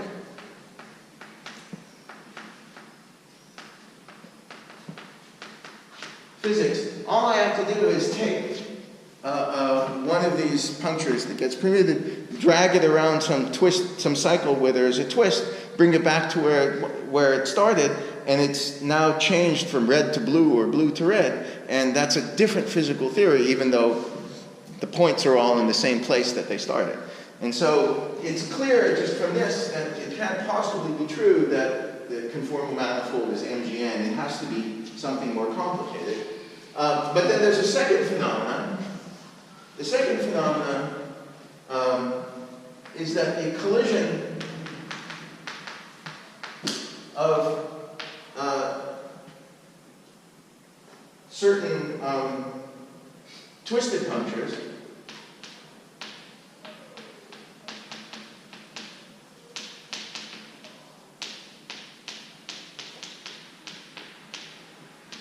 with untwisted punctures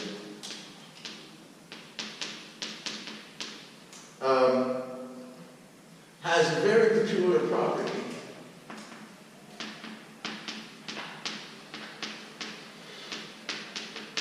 Namely, that X, the superconformal field theory that bubbles off, is empty. H is empty. And in fact, nothing special happens. No gauge coupling became weak. No part of the theory decoupled. These two punctures collided, and life continues on as before. So in the D-type theories, this happens when I take 2n minus 1 and 2n minus r comma r, or r odd, or r equals n if n is even. And O3 is just 2n minus 1 minus r plus 1 comma r minus 1, and nothing decoupled in this degeneration limit. So the surface degenerated, but nothing happened. Which algebra? What? I'm sorry, so here I'm doing this line here. Okay, so this is Orbit of C, you mean? which line am I doing? I think I'm doing this line. Yeah.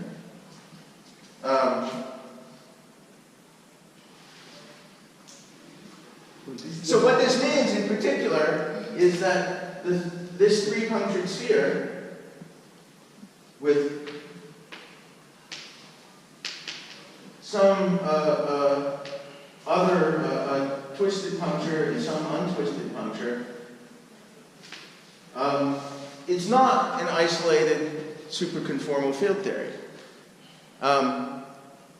Instead, there's actually this is what Jacques' question from the first hour was. Instead, it's in fact a member of a whole family of superconformal field theories with a marginal deformation.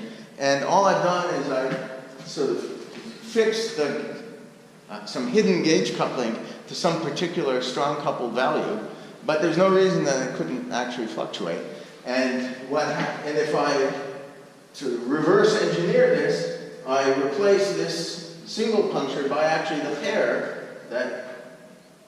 whose coincident limit gave this guy, and now there's an extra modulus which is the locations of the extra point that I created. And this thing is not actually an isolated SCFT. It's actually some kind of, well, we could give an engaged theory fixture, but the point is it's not,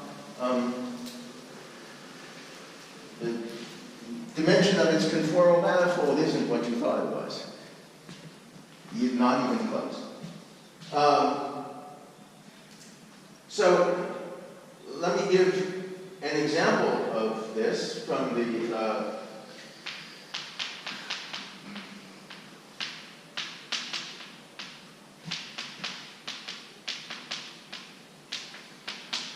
twisted P4 theory. If I take the following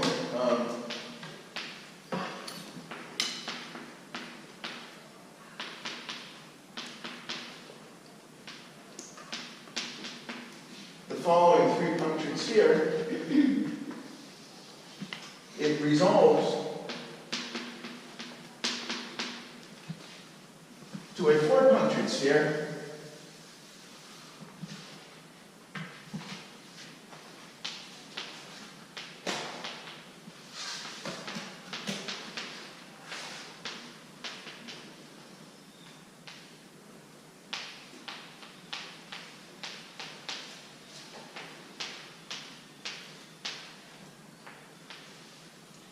And so let me actually put in positions here. Let's call this, stick this at the origin, stick this at the point 1, stick this at infinity, and this at the point x on the sphere. And now as what is the meaning of mixed partitions? Sorry? If you have the partition of 6 and the partition of 8. Right. So now I'm actually talking about this theory. In the D4 theory, I think I have these reversed. That's my problem. A2N. Yeah, I have. No, I'm sorry. I'm directing. This is the no, wait. I have these reversed. There we go. So I have the non-partition is C3. And so that means to give a non-partition, I'm supposed to give you a partition of 6, right? And so this is the simple puncture in the twisted sector. This is another puncture in the twisted sector. And these are 2 punctures in the untwisted sector. So this theory, which was hidden in this 3-punctured sphere, I wish to convince you is actually SU4 with 1 copy of the 6 and 4 copies of the 4-dimensional representation. And so as x goes to 0, I get this picture, but I want to study the other limits. As x goes to infinity, what I get is an SU2 theory.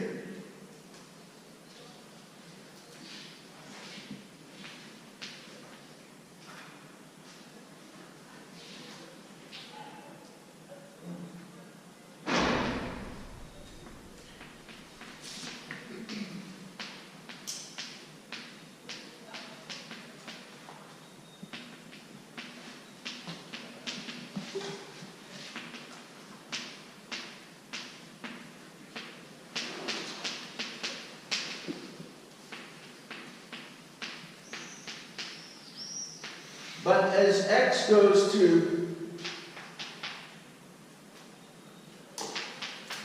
1, I get 2 distinct theories.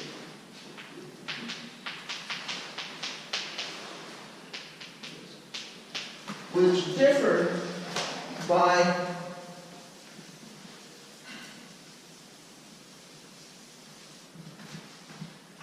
the color of one of these guys. So one of them is the gauge theory that I'm interested in. So I'm a little confused. It looks like you're taking the 4 squared to the 2 squared 1. You meant 2 squared 1 squared on the right hand side, right? 4 squared to 2 squared 1, that's correct. 2 squared 1 squared. 1 square. 1 squared. Okay, so that's the x to 1 limit, not x to infinity limit. Now, how did I label these things? Sarah, Uh, given the I'm labeling trying to that figure out how I label these things. Did I label these things correctly? 2 squared 1, so, okay. okay, you just pick whatever Yeah, I you need want to to fix just it. label these things correctly. That's the only question. So I want 4 squared goes to 2 squared 1 squared. 2 squared 1 squared. So that is x. Goes to whatever you call it. Let's call that infinity. That was x goes to 0 was this thing, and then this must be 1 then. Well, let's see. So that. So 6, and on this side I have 4 squared, 2 to the 4th r, so that's indeed 1, and 1 to the 8th, and 1 to the 8th, SU4. So this is an SU4 gauge theory, and over here I have 1 copy of the 6, and on this side I have 6 copies of the 4. Sorry, 4 copies.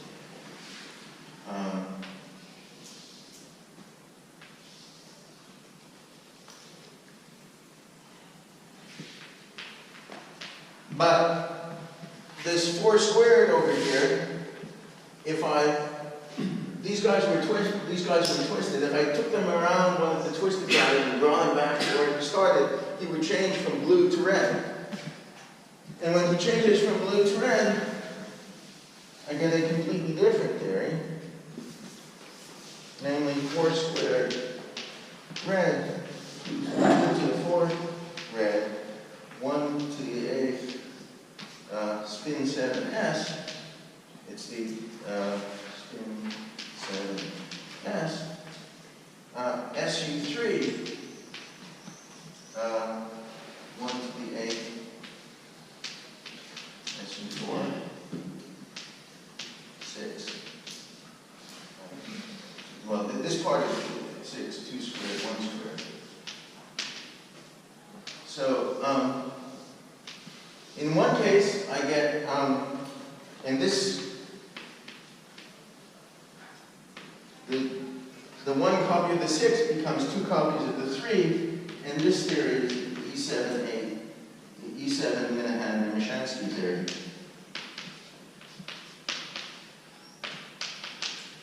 So, the same point in M04 gives me 2 different theories. It gives me either this Lagrangian gauge theory with gauge group SU4, or this theory with gauge group SU3, which contains this non-Lagrangian thing. And it's the same damn point in M04. And if I actually look at what's happening to the gauge coupling, if I call this thing f of tau goes to 0, and if I call this thing, well, not yet. This thing is what happens when f of tau goes to infinity, and this is what happens when f of tau goes to 1. And the remaining degeneration, namely the one where x goes to 0, nothing becomes weak. Okay? So I won't write it down again, but nothing becomes weak there. And instead, f of tau goes to -1, which is tau goes to I. And now I can tell you what the true conformal manifold is. The true conformal manifold is a branched double cover of M04. x is w squared. X, remember, was parameterizing CP1, which was M04 bar. But x is w squared, and f of tau, the ratio of fourth powers of theta functions that we discussed earlier, f of tau is w minus 1 over w plus 1. So it's a function of w, not of x. And it lives on this branch double cover of M04 bar, not on M04 bar itself. And that seems to be, so we have a branch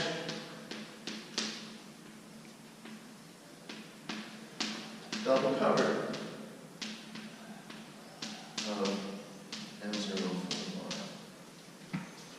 And that seems to be a sort of ubiquitous situation in these twisted theories. The conformal manifold is not the moduli space of punctured curves, it's some branched cover of it. And what I'd like to understand, I think one of the really outstanding questions, is what is, well, why is it a branch, when is it a branched cover of MGN? Why is it a branched cover of MGN? And where is it branched? So let me give you one more example along similar lines to think about. This is from the A2n minus 1 theory. If I take two simple punctures, two simple twisted punctures,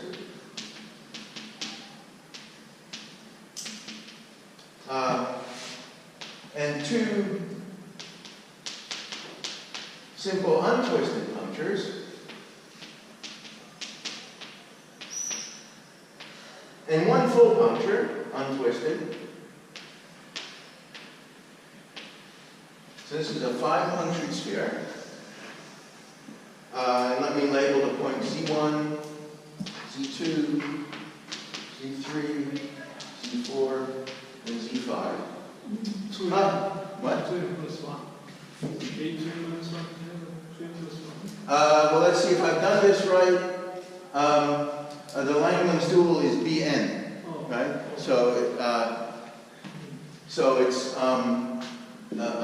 labeled by a partition of 2n plus 1, which I could take to be just 2n plus 1. Right? So that's so this is a 5-punctured sphere. We discussed the moduli space of 5-punctured spheres in the first hour. It was Del Pezzo 4. And we could use the cross ratios as away from the places we have to blow up. We could use the cross ratios as coordinates.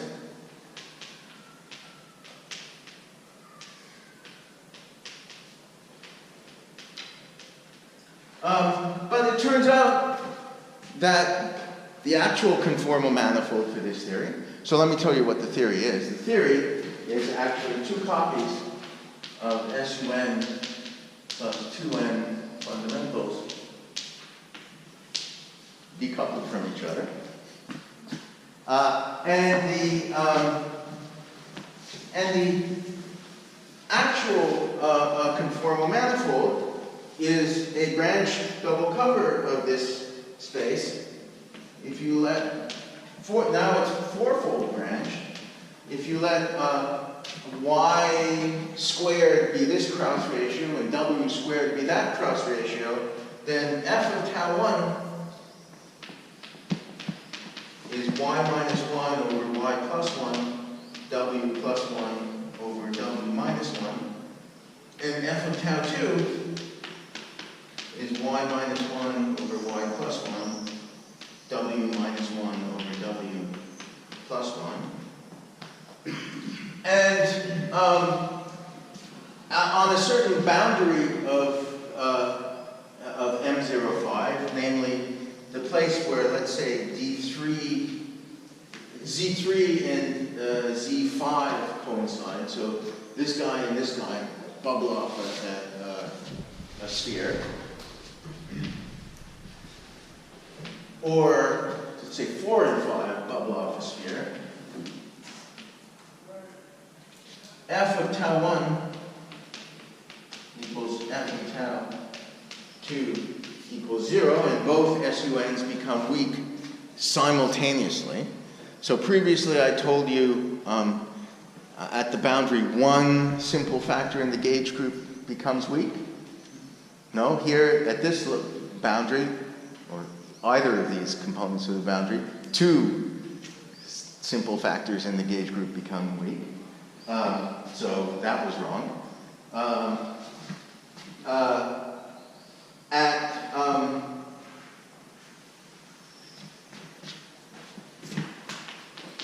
At the point D13 intersection D24, or D14 intersection D23, f of tau 1 equals f of tau 2 equals -1. And both theories are at strong coupling, even though, so both theories are smack dab in the middle of the moduli space of couplings, and nothing became weak along these divisors, and so nothing becomes weak along this double degeneration of the surface. Right? So the surface is completely degenerated, right, into products of 3 punctured spheres, but no gauge coupling has become weak. Okay? I find this extremely mysterious. I don't really understand the systematics of it. All these examples that I've given you were sort of worked out by hand, case by case, and I don't understand the systematics. Why, where, well, when I know, but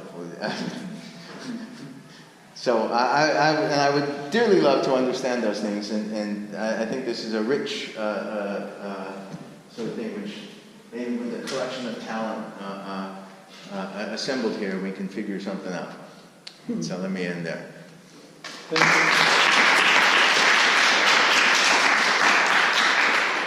So in this last example, if the field theory is 2 decoupled theories, presumably this conformal manifold, there's some set of variables that shows that it's actually a direct product. It's actually a product, yeah, that's right. So it's not. Then these sorry, let me. are mysterious. Yeah, so it's from that point of view. yeah. Right. So things are a little bit. One of the things that I emphasized in the first hour was that the conformal manifold in those cases was completely independent of exactly which punctures I had, right? So I had the same conformal manifold for this sort of infinite set of different theories, right? So here I'm not quite sure. Well, what should be true is that I have something which is this fourfold branch double cover of M05. And I'm not sure whether this, so in general I won't have a pair of decoupled theories. So it's a little bit confusing. Whether there's still this notion that I have the same conformal manifold independent of the details of which punctures I put where. You have something, which is this particular fourfold branch cover of the 05. Right. And I was just saying, it. So can we show that? Can you show that that's a product? Yeah. You know, I don't know. N05 That's right. No, I mean, it looks like well, a product of 2 things, but mod a z some sort of fourfold identifications, and this undoes that. This covering undoes it. Yeah, no. I mean, what we end up with is, I mean, it seems, is you know, CP1 cross CP1, right? Realized in some weird way as a branch double cover of Del Pezzo 4. Good question. I'm not actually sure I know how to prove that.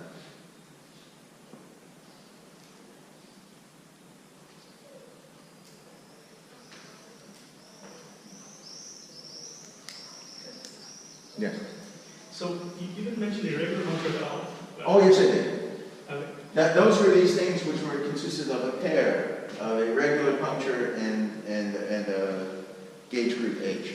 Right. So does something go wrong for the twisted cases with those irregular punctures?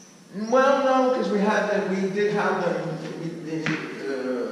One of these guys, we had them over here. This was a twisted irregular puncture. Oh, okay, I see. Right, when the two, so this was a 4-punctured sphere with 2 twisted punctures and 2 untwisted. So if the 2 twisted punctures end up on either side of the pinch, then the thing that stretches between them is twisted. Right? So that's certainly necessary. I didn't know what the Yeah. Well, my drawings, those are the most horrible looking spheres you've ever seen. They just have to be conformally. They're conforming spheres. That's all that is. So for D4, Yes? there's Z3, and are there also S3 twists? Very good. So that's a whole nother subject, which is incredibly interesting. So remember what we said, which was that the twists were classified by H1 of C with Z2 coefficients when I had the Z2 outer automorphism, right? If in the D4 case, as you said, the outer automorphism group is S3, and that has certain abelian subgroups, Z2 or Z3. And it's certainly possible, we wrote a paper where we studied the Z3 twist. That's still a sensible thing to do. If you want to study the full non-abelian other automorphism group, and that is have twists which don't commute with each other, then what you really should be thinking about is homomorphisms.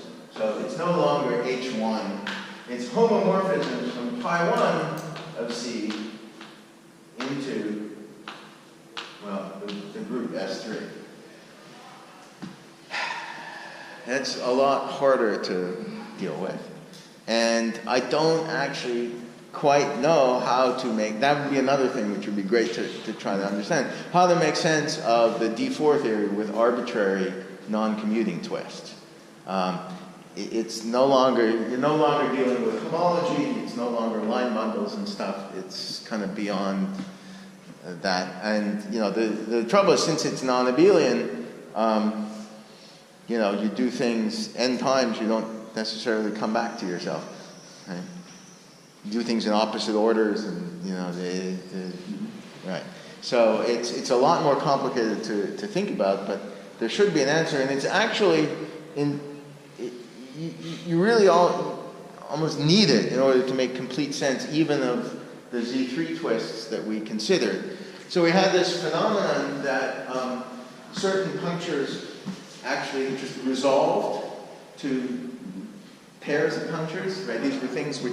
These are punctures from the twisted sector, when we collided these two guys, nothing happened, right?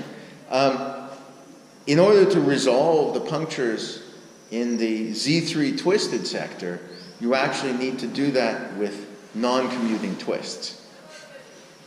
So they'll resolve into collections of punctures which are you can take a product of elements of S3 which lands you in Z3, but the elements that you take two Z2 permutations whose product is a Z3 cyclic permutation, right? And so you'll have punctures in the Z3 twisted sector which will resolve into products of Z2 twisted punctures. And you need that in order to resolve these things and really understand the full, conformal manifold. But then you're kind of beyond my ability to really understand what's going on, because you're in this non-abelian twisted case. You needed that in a D4 case, but presumably Yeah. in the D6 case or something? No, so the only simply laced, the only Lie algebra with non-abelian outer automorphisms is D4. Right. So I only really need it in the D4 case. Right? If I want to, study the full set of twists for that. So it's not terrible, it's only S3, but I mean, it's hard to think about because, as I said, it's non-abelian and it really matters, what order you go around things in, because again, the twists are non-abelian.